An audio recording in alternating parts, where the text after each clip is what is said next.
María Elvira reúne, o está reuniendo ahora con su trabajo, algo que es curioso y difícil de ver en los tiempos que nos tocan, y es que la historia sea comercial, que la historia sea vendible, que un libro de historia tenga repercusión mediática y sea algo que modifique el discurso actual. Bueno, y esto es una oportunidad que estamos teniendo ahora gracias al magnífico trabajo que ha hecho María Elvira con un libro que ha tenido una gran repercusión, que es Imperiofobia y leyenda negra, del que hemos hablado con los alumnos en clase. Y bueno, creo que que es importante este tipo de trabajo, porque primero, como también trato de transmitir a los alumnos, por favor, como trato de transmitir a los alumnos, la historia se sustenta no solo en la investigación, sino también en el debate historiográfico, por supuesto, en la contrastación de ideas, y no solo en la defensa de las ideas que uno tenga, sino en que escuche las ideas de otros, y que de ese debate, de ese enfrentamiento de ideas o esa complementación de ideas, pues progrese el conocimiento. Por tanto, recomiendo la lectura de ese libro, de Imperiofobia y leyenda negra, otros trabajos suyos también, pero en este caso digo porque está ayudando a animar este debate tan interesante que es el pasado histórico colonial de España. Pero también os animo, por ejemplo, a que leáis la reseña que en su momento ha hecho Esteban Mira, que es bastante crítica con el libro, y que, por tanto, recomiendo las dos cosas, que leáis el libro y que leáis las críticas, y también aprovechéis para leer otro tipo de trabajo. Es de esta manera como va a progresar el conocimiento, como progresa realmente el conocimiento, y ese es mi ánimo para vosotros. Con respecto a la biografía de Elvira, voy a remitirme a lo que dice nuestro díptico. María Elvira Roca Barea es doctora en Filología Clásica por la Universidad de Málaga y es profesora de Lengua y Literatura Española de un instituto de enseñanza secundaria. Ha sido profesora visitante del Departamento de Lenguas Romances de la Universidad de Harvard y es autora, como digo, de numerosos trabajos, entre ellos el que hemos referido. Sin más, creo que, dado la necesidad de aprovechar el tiempo, doy la palabra a nuestra ponente, a María Elvira Roca. Muchas gracias. Gracias. Yo quería compensar felicitando al profesor Ochoa por su exposición magnífica. Me desagrada mucho hablar, me desagrada mucho que alguien esté hablando y alguien esté utilizando el móvil. Yo lo he hecho mientras él hablaba y no lo hubiera hecho jamás si no estuviéramos en esta especie de situación de ciudad sitiada en que el país se encuentra, ¿no? Y la razón por la que lo he hecho es porque desde ayer aproximadamente se va cociendo y parece que se confirma. De todos los escenarios posibles era el que yo más temía y parece que es el que viene. El pacto del Partido Socialista con el Gobierno de no aplicar el 155 a cambio de elecciones en enero en Cataluña. De todos los escenarios posibles, este era el peor. Y tienen ustedes 20 años y una tostada muy hermosa por delante. Y no diré más, que me ceñiré a aquello para lo que me invitaron, digo yo. Cuando me hablaron de esta conferencia, que va a ser muy, muy breve, y me puse a pensar de qué podía hablar que fuese algo que fuese como muy, muy evidente y muy, muy chocante, de forma que fuese imposible negar su existencia. Pues hay dos huellas. Las primeras, las más clarísimas a mi modo de ver. Una es el rock and roll. Sí, el rock and roll. Importantísima huella del virreinato de la Nueva España en los Estados Unidos, el rock and roll. Y la otra es el western. La mayor parte de las películas que se han filmado tienen por detrás una historia estoy hablando del gran western, estoy hablando de Fort Apache, estoy hablando de John Ford, estoy hablando de las grandes películas. Les cuentan a ustedes la historia de un avance épico desde San Luis, Missouri, en el que parece que el hombre blanco protestante se va tropezando con otros hombres indios, y esos indios nunca parecían haber tenido conocimiento previo de la existencia del hombre blanco. Eso es falso de toda falsedad. Agárrense la lista de los 20 westerns con más prestigio en la historia de los Estados Unidos. Y estudien el enfrentamiento entre el hombre blanco y el hombre indio que ahí se cuenta. For Apache, por ejemplo, de John Ford. John Ford tiene varias muy buenas. Pero nunca nos enteramos que esos indios hablaban español, ¿vale? Que Jerónimo hablaba español, que estaba bautizado. Sus padres también lo estaban. 2 generaciones llevaban los apaches chiricahuas ya, sedentarizados prácticamente. Y nunca tuvieron un sí y un no con la administración imperial española.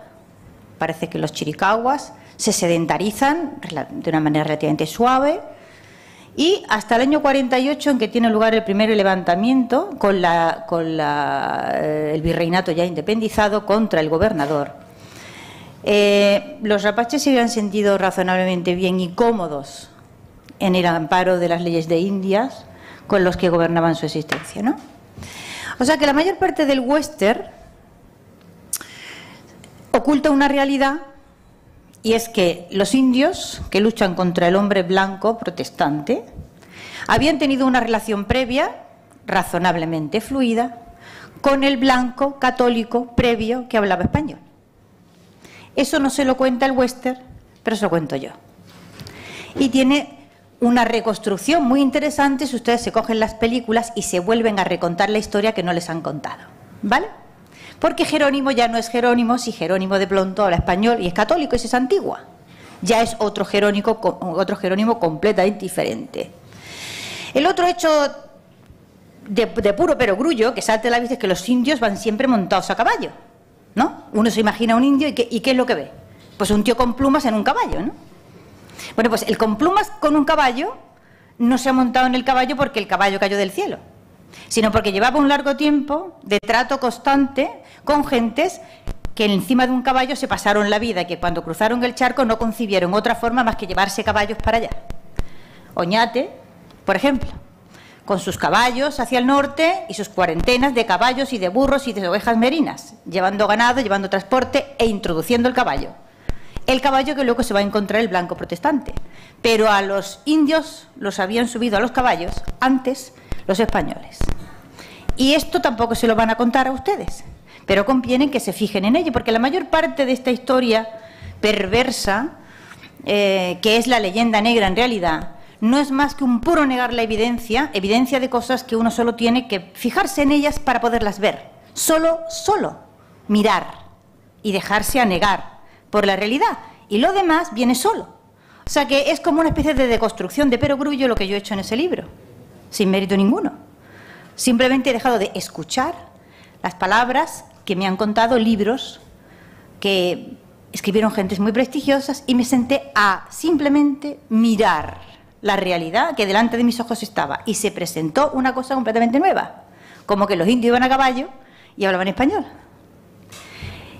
La otra gran cuestión, pero esto ya es para animarnos un poco porque la mañana va muy mal de tiempo, ha sido toda la música, o sea, gran parte del gran rock californiano, rock surfero, gente muy buena. Lo que estaba sonando antes es uno de los temas, para mí uno de los temazos mejores que ha salido del rock and roll en los Estados Unidos, es de Los Lobos.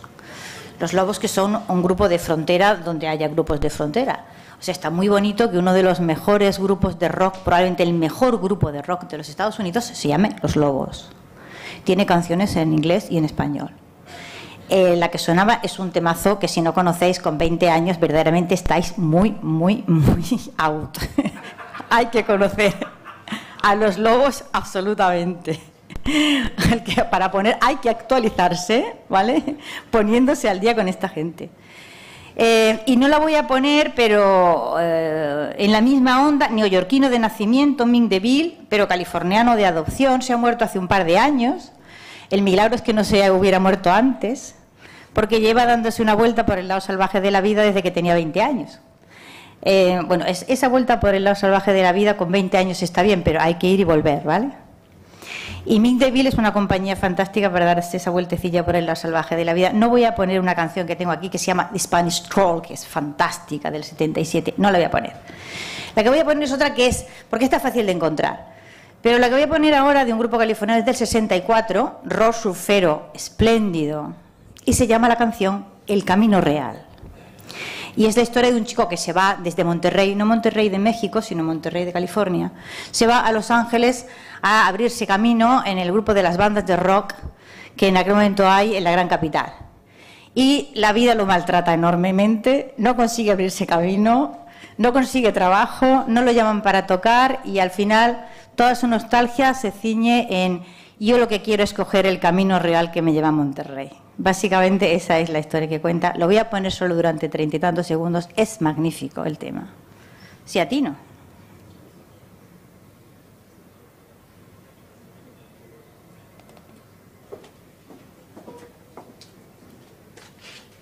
¿No pasa nada? No, ¿no? 25 segundos lo vamos a dejar. ¿Cómo le doy voz? Down this highway 101, wishing that my lonesome trip was over and done. Counting up those miles, and I'm listening to that whine. I got a California woman on my mind. And I don't mean a real, take me home, back to Monterey, 'cause I didn't have much luck down in LA.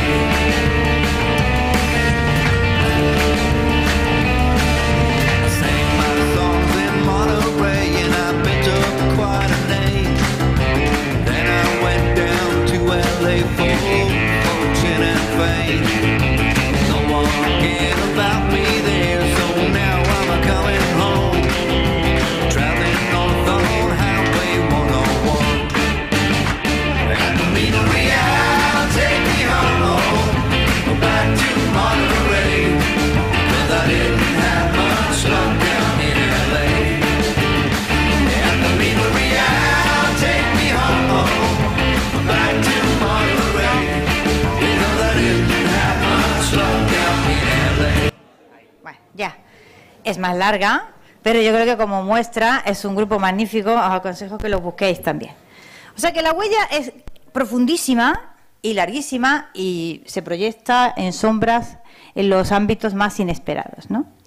Pero quizás la huella más importante del virreinato y en general del imperio ha sido toda esa construcción que a lo largo del siglo XIX se fue haciendo del imperio español como el negativo de aquello que no se debía ser.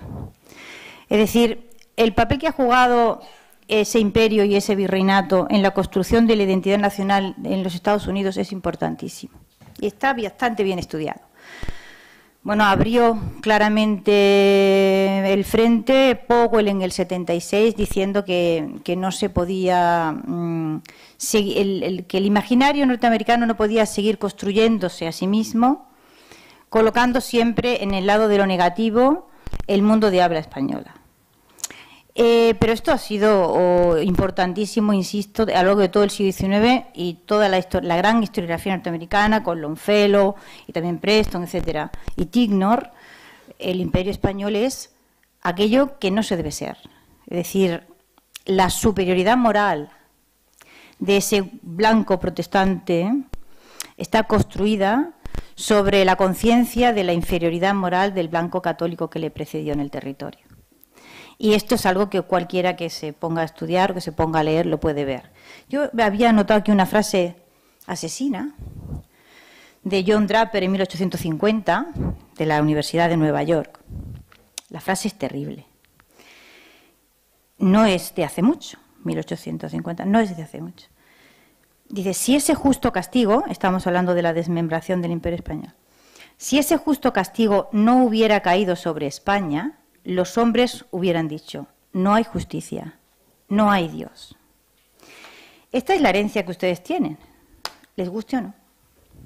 La vida no es como uno quiere, sino como se presenta. ¿Hasta qué punto ha afectado a nuestra vida, a este lado del Atlántico y a la vida de los otros que hablan español al otro lado del Atlántico, esta inferioridad moral asumida? Pues a cada uno lo dejo que juzgue por sí mismo. Las consecuencias son tremendas. Estamos en una hora de ellas. La incapacidad de generar estados fuertes y sólidos, estados fallidos una y otra vez porque tenemos una relación perversa con nuestra historia y con nuestro pasado, que limita el presente de una manera absoluta y que impide construcciones sólidas que nos ponen en peligro una vez y otra vez. O sea que este asunto no es una cuestión menor, ni de detalle, ni algo que se les venga a contar aquí, bueno, pues para pasar una mañana, sacarse un punto, un trabajillo que te toca en el trimestre. No. Esto es muy gordo y es muy grave, y lo peor de todo es que mi generación, la de la EGB, se lo vamos a dejar a ustedes también. O sea que llevamos ya los de cuarto y reválida, los del COU y el PREU, la EGB, la ESO y ni se sabe qué, y generación tras generación recibimos el mismo testigo y lo entregamos en las mismas condiciones lamentables a la generación siguiente para que vuelvan a cometer otra vez los mismos errores que hemos cometido, una y otra vez. Digo yo que esto no será una maldición y que puede que alguna vez tenga una solución, pero si se ve, si se la quiere buscar, no se la ve fácil en el horizonte, por muchas razones. Yo voy a lo que a mí me duele y a lo que a mí me afecta, y es aquello que yo pienso que influye de una manera más notable en esa incapacidad del hombre de habla española, a un lado del Atlántico, insisto, y en el otro igual, para relacionarse con ese imperio que fue suyo de una manera constructiva. Es decir, el imperio se murió y no hay marcha atrás. La historia no tiene marcha atrás. Hay que alejarlo de nosotros lo suficiente como para darse cuenta de que esa es otra historia, esos españoles son otros españoles, distintos completamente. Y que nosotros estamos ahora, nosotros a este lado del mar y los otros al otro lado del mar, en un proceso de construcción que es enormemente complejo y al que no se puede ir llevando lastrados por una historia de nosotros, por un relato de nosotros mismos que nos convierte una y otra vez en, por supuesto, inferiores frente al blanco protestante. Eso va de suá. Pero es que también inferiores frente a nosotros mismos o frente al proyecto de nosotros mismos que queremos tener. Esto es tremendo. Y explica, por ejemplo, lo que está sucediendo en Estados Unidos ahora mismo, el hecho de que el Ayuntamiento de Los Ángeles haya suprimido el Columbus Day, la aparición de estatuas de Cristóbal Colón con la cabeza cortada, la aparición de estatuas de Fray Junípero Serra con la cabeza cortada, lo de Fray Junípero clama al cielo, y el hecho de que nadie parece sentirse ni ofendido ni aludido porque esos acontecimientos tengan lugar. Yo llevo desde el año pasado buscándole la punta a algo que sé que está ocurriendo en los colegios de California, al menos desde el año pasado. Y son representaciones que tienen lugar el 12 de octubre. Me consta que este año ha habido varios colegios que lo han hecho y sé de buena tinta que el año pasado ya sucedió. Esto es inédito, ¿eh? O sea que podemos pensar que puede haber un cabeza loca que le dé por cortarle la cabeza a Fray Junípero Serra. Hombre, tiene mucha gracia que vaya a cortarle la cabeza a Fray Junípero Serra y no al general Custer, que mató mucho más indios. Pobre Fray Junípero, que conste no mató nunca a nadie, ¿no?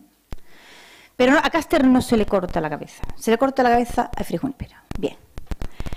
Pero la cabeza loca siempre existe en todas partes, o sea que no hay que tomárselo mucho en serio, hay que mirar aquello con cuidado. Pero cuando esto se hace en los colegios, entonces esto adquiere, o lo que se hace en los colegios, a que todo el mundo está pensando en lo mismo.